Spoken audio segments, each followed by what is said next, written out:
Before Rome, before empires renamed the world, Africa stood at the center of ancient history. This series follows the overlooked intersections of scripture, empire, and African kingdoms, told with historical discipline and documentary restraint. This is Hidden Scrolls of Africa. History remembers kings, it remembers prophets, it remembers empires. But on the day of the crucifixion, one of the most important moments in the story of Jesus involved an unexpected man. Not a Roman, not a disciple, not a priest. He was an African traveler.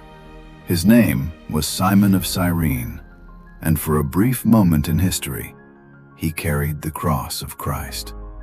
Yet this brief moment raises a question that historians and theologians still discuss today.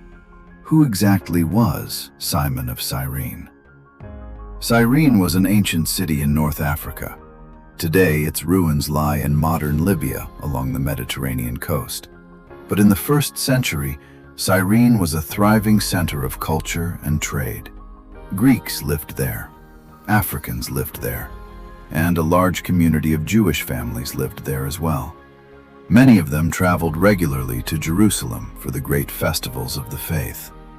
Simon was likely one of those travelers. Perhaps he had come to Jerusalem for the Passover. Perhaps he had come for business. But on that day, his journey took an unexpected turn. Jerusalem was overflowing with pilgrims. Crowds filled the streets. Roman soldiers watched every movement. Tension hung in the air. And outside the city walls, 3 men were being led to execution. One of them was Jesus of Nazareth. According to the Gospels, Jesus had already been beaten and scourged by Roman soldiers. He was forced to carry the heavy wooden cross through the streets, step by step, toward the place called Golgotha. But the weight was too great. Exhausted and wounded, Jesus collapsed beneath the cross. The soldiers needed someone to carry it, so they turned to the crowd, and they seized a man passing by. That man was Simon, Simon of Cyrene, an African traveler in a city far from home. Roman soldiers ordered him forward. There was no choice. They placed the cross upon his shoulders, and Simon began to walk behind Jesus, through the narrow streets of Jerusalem, toward the hill of crucifixion.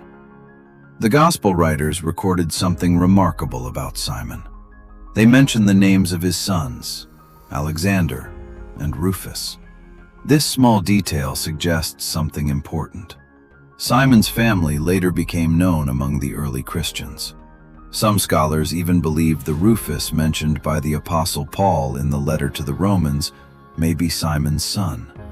If that is true, the story did not end on that road.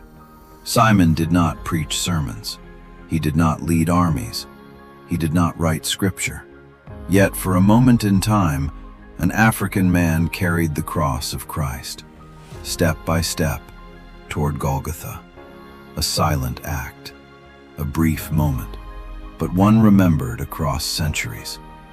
History often celebrates emperors and conquerors, but sometimes history remembers a single act of burden shared.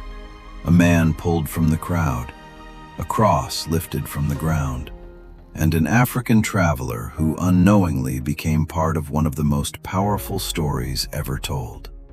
Simon of Cyrene, the man who helped carry the cross. If you want the story's history left out, subscribe.